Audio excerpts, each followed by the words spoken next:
Assalamualaikum warahmatullahi wabarakatuh. Alhamdulillah, segala puji bagi Allah, Tuhan Yang Maha Esa. Semoga kita pagi ini selalu diberkati oleh Allah, oleh Tuhan Yang Maha Esa, diberikan kesehatan. Sobat mahasiswa sekalian, pada pagi hari ini kita akan masuk pada pertemuan ke-9, topik ke-8, mata kuliah teori pengambilan keputusan dan kepemimpinan. Pada pertemuan ke-9 ini sampai ke pertemuan ke-15, nanti kita akan membahas tentang kepemimpinan. Jadi, untuk teori pengambilan keputusannya sudah kita selesaikan sampai dengan UTS kemarin, dan tahap selanjutnya ini pada pertemuan ke-9 sampai ke-15 kita akan membahas tentang kepemimpinan. Baik, sobat mahasiswa sekalian, saya akan share materi saya. Jadi kalau kita pelajari pada periode sebelumnya, bahwa pengambilan keputusan itu amat erat sekali hubungannya dengan kepemimpinan. Sehingga pada kali ini kita akan membahas tentang kepemimpinan, khususnya pada topik yang ke-8 ini kita akan membahas tentang pendekatan-pendekatan kepemimpinan. Karena kita kaitannya dengan pengambilan keputusan kemarin, maka kita sekarang mencoba membandingkan. Karena yang mengambil keputusan itu kalau dalam perusahaan selalu manajer, ya. Tetapi seorang manajer itu juga harus, supaya dia bisa mengambil keputusan dengan tepat, dengan efektif dan efisien, yang dapat mempengaruhi anggota organisasinya atau seluruh karyawan yang ada di dalam perusahaan, maka seorang manajer juga harus menjadi seorang leader. Untuk itu perlu saya sampaikan di sini apa perbedaan antara manajer dan leader. Jadi seseorang ketika dia menjadi manajer, dia ditunjuk atas posisi mereka tersebut. Sehingga dengan posisi itu dia bisa mempengaruhi orang, tapi sebatas pada otoritas formal jabatan mereka atau posisi mereka. Sehingga belum tentu seorang manajer itu memiliki skill dan kapabilitas untuk menjadi seorang leader atau sebagai seorang pemimpin. Demikian pula halnya dengan leaders. Leader itu biasanya dia menjadi leader karena dia memiliki sesuatu yang lebih, memiliki karismatik, memiliki tingkat kecerdasan yang lebih, kemampuan yang lebih, sehingga dia ditunjuk oleh sekelompok orang atau sekelompok anggota yang ada di dalam organisasi, dia ditunjuk untuk muncul menjadi seorang pemimpin. Sehingga karena dia ditunjuk, karena dia menjadi seseorang yang karismatik, seseorang yang visioner, seseorang yang memang dia punya pengaruh, akhirnya dia bisa mempengaruhi orang lain. Orang lain itu bisa enrollment, bisa mengikuti dia. Jadi sehingga karena dia bisa mempengaruhi orang lain tersebut, maka dia akhirnya bisa memiliki otoritas manajerial. Jadi bedanya kalau seorang manajer itu dia bisa mempengaruhi orang lain karena otoritasnya, tetapi kalau seorang leader karena pengaruhnya dia dalam mempengaruhi orang lain sehingga dia mendapatkan otoritas manajerialnya. Nah, demikian pula halnya juga seorang leader belum tentu dia memiliki kapasitas dan punya skill untuk menjadi seorang manajer. Nah, kenapa kepemimpinan itu penting di dalam sebuah organisasi? Karena kepemimpinan itu dia adalah merupakan sebuah proses untuk mempengaruhi kelompok menuju pada pencapaian tujuan organisasi. Nah, sekarang apa sih pentingnya sebuah kepemimpinan? Anda tahu bagaimana nasib Yahoo sekarang? Ya, stagnan, bahkan diprediksi dia bisa bangkrut, ya, bisa gulung tikar. Tapi bagaimana dengan Google? Google sekarang berhasil luar biasa. Dia menjadi perusahaan 3 besar dunia, ya. Kadang di nomor 2, kadang di nomor 3, ya. Apa yang menyebabkan Google berhasil? Itulah kepemimpinan. Jadi ada sosok seorang Larry Page yang memimpin Google, yang membuat Google itu berhasil sampai seperti sekarang. Sama dengan Apple, dulu ada sosok Steve Jobs yang membuat Apple berhasil sampai seperti sekarang. Jadi, tanpa sebuah kepemimpinan, sebuah bisnis, sebuah usaha, itu akan berhenti dan stagnan. Sebaliknya, dengan sebuah kepemimpinan, maka usaha itu akan bisa tumbuh menjadi besar dan luas. Jadi penting bagi mahasiswa sekalian menyadari bahwa peran daripada sebuah kepemimpinan untuk membawa tumbuh, berkembang, maju pesatnya sebuah organisasi atau perusahaan itu sangat vital dan perannya sangat signifikan. Kenapa? Karena dalam sebuah kepemimpinan, di dalamnya ada sebuah proses pengarahan dan pemberian pengaruh pada kegiatan-kegiatan dari sekelompok anggotanya yang saling berhubungan dengan tugasnya. Jadi pengaruhnya itu karena kesadaran. Kalau seseorang itu mengikutinya itu karena kesadaran, dia menjalankan sebuah aktivitas, sebuah tugasnya itu karena kesadaran, karena passion, maka hasilnya akan luar biasa.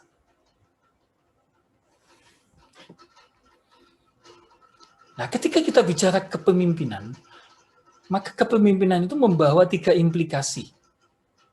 Implikasi yang pertama, bahwa kalau kita ngomong pemimpin, berarti ini menyangkut orang lain. Kalau ada pemimpin, pasti ada bawahan atau pengikutnya.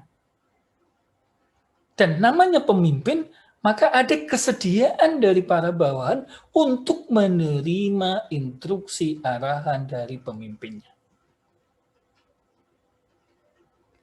Dalam sebuah kepemimpinan juga ada sebuah pembagian kekuasaan yang tidak seimbang, di mana pemimpin atau anggota kelompok itu, pemimpin memiliki wewenang untuk mengarahkan bawahannya, sedangkan sebaliknya, bawahan tidak bisa mengarahkan pemimpin, ya, secara langsung, ya. Jadi mengarahkan aktivitas pemimpin secara langsung tidak bisa, tapi memberikan masukan, saran mungkin bisa. Kemudian, selain memberikan pengarahan, pemimpin juga dituntut untuk dapat mempergunakan pengaruhnya, apa dan bagaimana bawahan melaksanakan perintahnya. Jadi, tanpa kepemimpinan, mimpi sebuah perusahaan, mimpi kita, itu akan terbelenggu. Sebagaimana survei yang dilakukan oleh Maxwell tahun 93. Jadi, sukses tanpa kepemimpinan. Ada sebuah grafik digambarkan. Tanpa sebuah kepemimpinan, maka hasil kerja dari sebuah organisasi atau seseorang itu hanya dikalikan 1. Jadi sebagai salah satu contoh, ketika dia misalnya level bekerjanya itu di level kan angka itu kerjanya itu levelnya antara 1 sampai dengan 80. Kemudian tanpa leadership, maka tidak ada angka pengali, multi efek daripada keberhasilan atau kesuksesan itu tidak ada pengalinya. Dia hanya dikalikan dengan 1 satuan aja. Sehingga ketika dia bekerja keras sampai level 8 pun, pada titik maksimalnya dia mungkin sampai level 10, maka hasilnya juga tetap akan 10. Dan tidak mungkin seseorang itu bisa bekerja sampai level 10. Maksimal paling skornya dia adalah 8,5. Itu jika tidak ada kepemimpinan di dalam sebuah perusahaan. Itulah yang menyebabkan kenapa Yahoo stuck. Meskipun dia sudah bekerja keras. Kalau tidak ada sebuah pemimpin yang inspiratif, pemimpin yang aspiratif, kemudian pemimpin yang mampu memberikan pengaruh yang kuat terhadap kemajuan organisasi, berarti dia harus visioner, dia harus inovatif, ya. Maka perusahaan tidak bisa digerakkan, dia stuck di situ pada angka itu.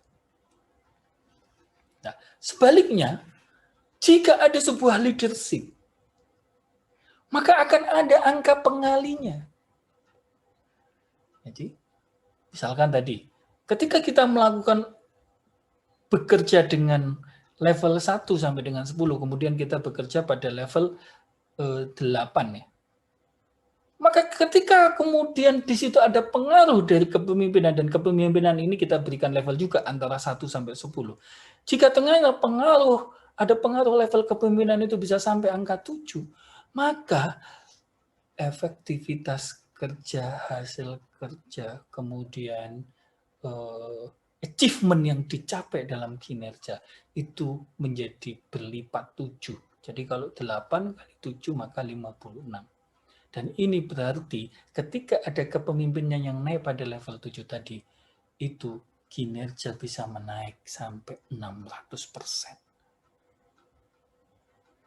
Jadi betapa pentingnya kepemimpinan itu mempengaruhi entrepreneurship. Betapa pentingnya sebuah kepemimpinan itu bisa meningkatkan hasil dan melonjakkan hasil achievement dari sebuah kinerja itu menjadi luar biasa. Untuk itu, kita perlu pelajari kepemimpinan ini. Apa pendekatan-pendekatan di dalam kepemimpinan? Pendekatan-pendekatan di dalam studi kepemimpinan itu ada pendekatan kesifatan, kemudian ada pendekatan perilaku, dan ada pendekatan situasional atau kontingensi. Kita bahas satu persatu. Apa pendekatan sifat-sifat daripada pemimpin? Jadi, di sini kita mencoba membandingkan sifat-sifat orang yang menjadi pemimpin dengan sifat-sifat orang yang menjadi pengikut. Mengidentifikasikan ciri dan sifat yang dimiliki oleh para pemimpin-pemimpin yang sukses, yang efektif. Apa saja? Ya. Kalau menurut Edwin Gisel, bahwa sifat-sifat seorang pemimpin yang akan membawa kesuksesan dalam sebuah organisasi. Yang pertama adalah kemampuan dalam kedudukannya sebagai pengawas. Jadi seorang pemimpin itu harus memiliki kemampuan controlling yang kuat. Dia mampu mengendalikan organisasi dengan baik. Dia mampu mengendalikan karyawan dan bawahannya dengan baik untuk tetap berkinerja maksimal. Kemudian seorang sifat pemimpin yang baik adalah dia memiliki kebutuhan akan prestasi di dalam pekerjaannya. Jadi achievement itu menjadi sebuah habit. Jadi kalau seorang pemimpin tidak memiliki habit untuk memiliki sebuah prestasi, untuk memiliki sebuah achievement dalam setiap pekerjaannya, berarti dia bukan pemimpin yang efektif. Selanjutnya, sifat pemimpin yang selanjutnya dia harus cerdas. Dia harus memiliki kecerdasan yang tinggi, apalagi pada era sekarang, di mana tingkat persaingan yang cukup tinggi. Kecerdasan intelijensi, kecerdasan emosi, bahkan kecerdasan spiritual harus dimiliki oleh seorang pemimpin. Dan sifat selanjutnya, pemimpin harus tegas. Tanpa ketegasan, maka pemimpin tidak bisa mempengaruhi anggota organisasinya. Selanjutnya, pemimpin harus punya rasa percaya diri yang kuat. Ketika dia sudah menghitung semuanya, dia berani mengambil sikap, dia percaya diri bahwa dia akan sukses. Karena apapun yang dikatakan oleh para entrepreneur sukses, selalu kata kuncinya adalah rata-rata mereka memiliki nilai kepercayaan diri yang kuat, nilai keyakinan yang kuat. Dan ini memang secara psikologis komunikasi. Ketika seseorang memiliki rasa percaya diri yang kuat dengan perhitungan yang kuat, maka dia akan memiliki inovasi, kreativitas, dan dia memiliki rasa keberanian dan daya juang yang tinggi. Selanjutnya sifat menurut Edwin Gisel adalah inisiatif. Setiap achievement itu berhasil karena memiliki sebuah inisiatif. Setiap strategi yang disusun oleh seorang pemimpin di dalam mencapai sebuah target dan tujuan organisasi, itu selalu harus didampingi strategi inisiatif. Karena strategi inisiatif inilah yang akan menjamin tercapainya sebuah target perusahaan. Tanpa inisiatif, target, kemudian efforts, itu menjadi kurang greget. Ya. Jadi tidak akan mencapai sebuah hasil yang wow, yang mengagumkan tanpa inisiatif. Jadi inisiatif itu penting seorang pemimpin. Kalau Kate Davis lebih sederhana. Ada 4 menurut Kate Davis. Sifat-sifat seorang pemimpin. Yaitu yang pertama kecerdasan. Jadi kecerdasan di sini otomatis tidak hanya kecerdasan intelijensi, pasti juga kecerdasan emosi dan kecerdasan spiritual. Yang kedua adalah kedewasaan dan keluasan hubungan sosial, networking. Seorang pemimpin harus memiliki kedewasaan. Kedewasaannya dibangun dari mana? Kedewasaan seseorang itu adalah dibangun dari sebuah exercise, dibangun dari sebuah latihan, dibangun dari sebuah experience, dibangun dari sebuah pengalaman. Tanpa latihan, tanpa pengalaman, tanpa pernah kegagalan, maka seseorang tidak akan pernah memiliki kedewasaan. Jadi ujian, tantangan itu menjadi makanan sehari-hari seorang pemimpin untuk menumbuhkan dan lebih meningkatkan tingkat kedewasaan daripada seorang pemimpin. Dan keluasan hubungan sosial, networking. Karena seorang pemimpin ini butuh networking yang kuat. Bahkan sekarang itu pemimpin yang sukses adalah pemimpin yang memiliki networking yang kuat. Kemudian motivasi diri dan dorongan untuk berprestasi. Jadi seorang pemimpin itu harus memiliki sebuah dorongan yang kuat untuk berprestasi. Jadi dia tiap hari berpikir bagaimana dia mencapai achievement. Dan dia memiliki sikap-sikap hubungan manusiawi yang baik. Dan inilah yang membuat dia enrollment, dia diikuti. Dia menjadikan sebuah panutan. Kemudian pendekatan kepemimpinan pada model yang terkini. Pendekatan kepemimpinan pada model yang terkini ini ada 2 model. Yang pertama adalah kepemimpinan transformasional dan kepemimpinan transaksional. Pemimpin transaksional itu adalah pemimpin yang membimbing atau memotivasi pengikutnya menuju sasaran yang ditegaskan dengan memperjelas atau ada prasyarat tugas dan situ ada reward dan punishment-nya. Tapi ada kelemahannya ya, pemimpin transaksional ini akhirnya bawahannya juga ketika dia berhasil, acuannya juga apa reward-nya. Karena kalau dia gagal, dia pasti kena apa punishment-nya. Ya. Justru pemimpin yang lebih baik itu adalah pemimpin yang transformasional. Di mana pemimpin di sini adalah dia memberikan inspirasi untuk bertindak melebihi kepentingan pribadi dan demi untuk organisasi. Ketika seseorang itu bekerja karena passion, ketika seseorang itu melaksanakan tugas karena untuk visi organisasi yang lebih kuat dan dia mengesampingkan kepentingan pribadinya, wah hasilnya pasti luar biasa.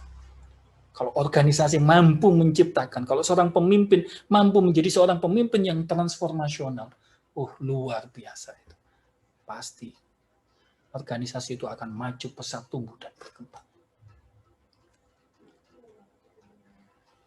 Kemudian kepemimpinan model terkini yang lainnya adalah kepemimpinan karismatis vs kepemimpinan visioner.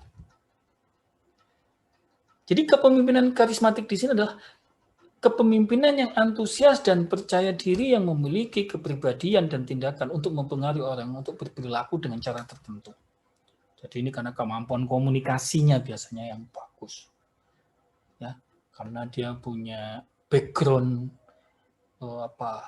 misalkan leluhurnya, dia punya nasab ke belakang itu yang bagus. Jadi misalnya ada putra pejuang, putra kiai, dan sebagainya. Itu biasanya pemimpin-pemimpin seperti itu yang dinamakan sebagai pemimpin karismatik. Sebaliknya kalau pemimpin visioner adalah dia bisa mampu melampaui karisma itu. Jadi kalau pada pemimpin karismatis, orang mengikuti karena karisma seseorang itu. Tapi ketika seseorang itu melakukan sebuah kesalahan atau dia kehilangan karismanya, maka biasanya karyawan atau anggota organisasi itu juga menjadi lemah. Jadi menjadi tidak mengikutinya.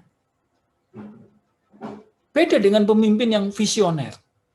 Kalau pemimpin yang visioner itu adalah karena dia memiliki kemampuan untuk menyatakan visi yang realistis, layak dipercaya, menarik, dan dia bisa menggambarkan masa depan dengan baik, maka kemudian dia diikuti oleh orang lain. Jadi karena visinya, jadi karena dia punya tujuan, punya goal yang luar biasa.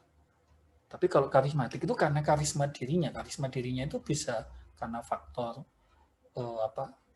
dia keturunan pejuang, dia keturunan pengusaha sukses, atau dia keturunan kiai. Tapi beda kalau pemimpin visioner itu karena kemampuan visinya yang kuat. Dan ini yang paling banyak dibutuhkan. Jadi contohnya tadi Google itu pemimpinnya Larry Page itu sangat visioner. Dia bisa meramalkan apa yang bakal terjadi puluhan tahun depan. Kemudian dia menggambarkan itu dalam sebuah konsep strategik yang koheren, realistik. Kemudian dia bisa karena realistik maka dia bisa dipercaya dan dia wujudkan itu. Ya.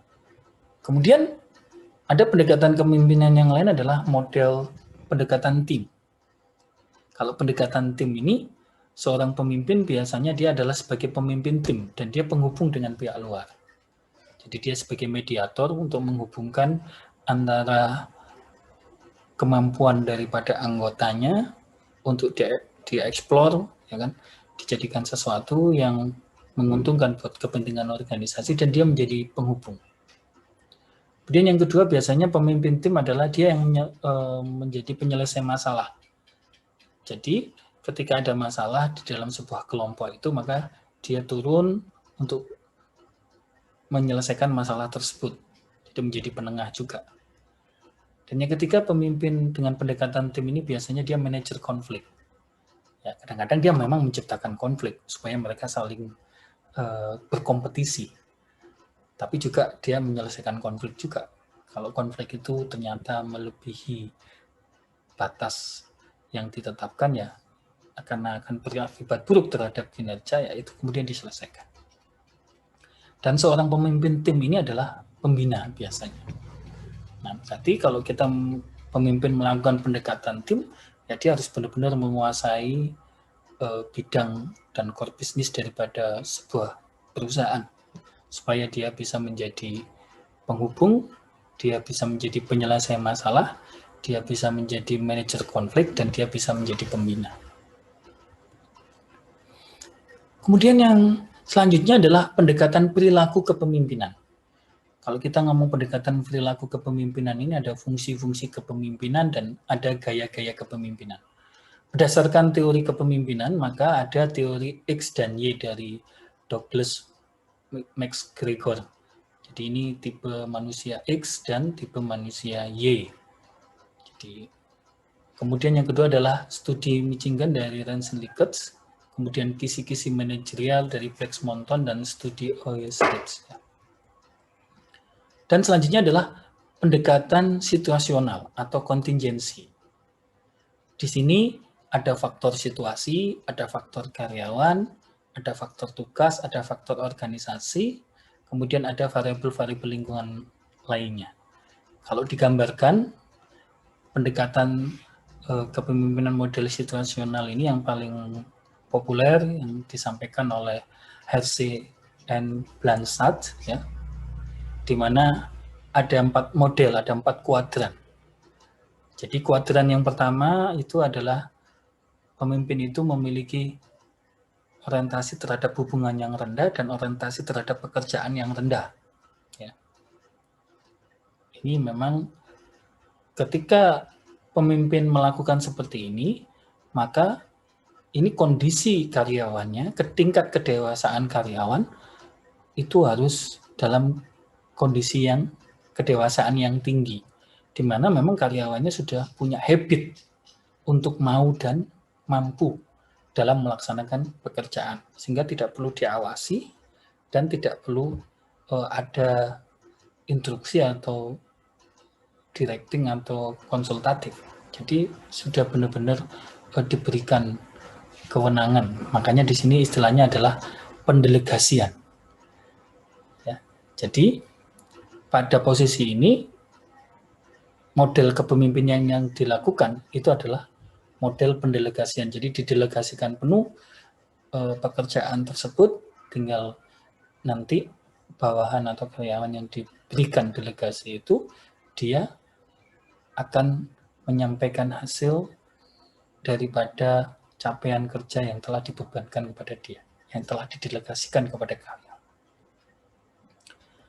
Kemudian selanjutnya adalah di mana ada hubungan yang tinggi tapi pekerjaan rendah. Jadi di sini kata kuncinya, kenapa pemimpin melakukan hubungan yang tinggi tapi orientasi terhadap pekerjaan rendah?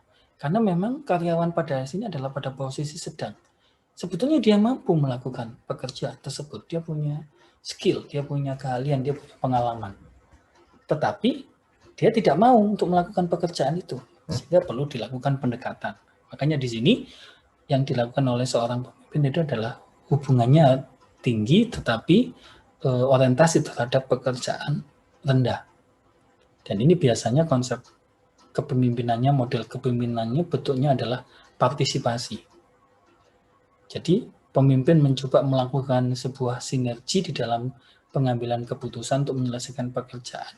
Melibatkan karyawan tersebut, dia memberikan penghargaan terhadap karyawan, kemudian dia menerima masukan-masukan dari karyawan dan meminta dia berpartisipasi pada pengambilan keputusan sehingga dia merasa dihargai. Nah, di sini model kepemimpinan berprestasi karena karyawannya dalam kondisi kedewasaan yang sedang. Dia mampu tetapi dia tidak mau. Nah, kemudian selanjutnya ini hubungan tinggi, tapi terhadap pekerjaan juga tinggi. Ya. Jadi di sini seorang pemimpin menciptakan sebuah hubungan berorientasi terhadap hubungan, kedekatan terhadap karyawan itu tinggi. Tapi terhadap pekerjaan juga tinggi. Nah, biasanya pemimpin melakukan model pendekatan konsultatif ini atau selling, di mana dia memberikan instruksi yang terstruktur serta disertai dengan sebuah dukungan, karena di sini tingkat kedewasaan daripada karyawannya itu adalah sedang. Dia mau bekerja, dia semangat, apa instruksinya dilakukan, dia punya semangat, dia punya passion, dia punya hasrat untuk berprestasi, dia punya motivasi untuk berprestasi, tapi dia tidak mampu. Nah, untuk itu butuh sebuah instruksi yang melekat, tetapi karena dia punya dorongan yang kuat, ini juga harus dibangun, dorongan ini harus dijaga untuk bisa supaya dia bisa melakukan pekerjaannya. Karena kalau dia mau tapi tidak mampu, ketika dia nanti diberi arahan, kemudian diberi dukungan juga, dukungan baik itu dukungan instruksi maupun dukungan moral, maka dia akan bisa bergeser untuk menjadi mau dan mampu. Ya. Kemudian tahap selanjutnya adalah pemimpin di mana dia memiliki orientasi terhadap hubungan yang rendah, jadi nggak dekat dengan, nggak perlu hubungan terlalu dekat, orientasinya hanya terhadap pekerjaan, tugas, pokoknya kamu harus bisa mencapai target ini, terus nggak perlu deket-deket. Jadi nggak perlu hubungan yang terlalu akrab. Ini konsepnya adalah instruksi atau telling. Jadi diberikan instruksi yang jelas, kerjakan, kalau enggak ya kamu saya panis. Kenapa pemimpin melakukan ini? Melakukan model hubungan telling atau instruksi ini? Karena pada posisi ini karyawan memiliki tingkat kedewasaan yang rendah. Di mana karyawan tersebut wis gak mampu juga tidak mau. Jadi dia tidak mau dan tidak mampu. Sebetulnya kan jengkel. Ya, kalau bisa dipecat karyawan yang model begini. Wis gak mampu. juga tidak mau bekerja. Makanya kemudian hubungannya terhadap pekerjaan tinggi. Tujuannya apa ya? Kalau kamu nggak mau berubah, bergeser ke sini, mau dan mau meskipun kamu tidak mampu, maka kamu ya akan tergilas, akan dipecat. Nah, bagaimana kaitannya dengan ini? Bagaimana caranya kita membangun budaya kerja karyawan tadi supaya karyawan itu memiliki tingkat kedewasaan yang rendah menjadi tingkat kedewasaan yang tinggi? Maka ada 5 tahapan di dalam budaya kerja. Yang pertama itu dipaksa. Ya. Yang pertama itu dipaksa. Kalau dia dipaksa, tadi karyawan tadi, jadi ketika dia tidak mau dan tidak mampu, maka harus dipaksa. Ya. Kemudian dia bergeser menjadi, karena dipaksa dia bekerja, dia menjadi terpaksa, kan? Ya. Menjadi terpaksa. Terpaksa itu berarti dia mau tapi tidak mampu. Ya. Kemudian dia menjadi bisa. Ya. Karena tadi dipaksa dan terpaksa, berarti posisi di sini dia mampu, tapi sebetulnya dia masih tidak mau bekerja dengan baik. Nah, karena dipaksa lagi, didorong lagi, akhirnya dia menjadi biasa. Nah, posisi biasa ini, dia menjadi mau dan mampu. Dan kalau dia sudah menjadi biasa, maka itu akan menjadi habitnya dia, akan menjadi budaya kerjanya.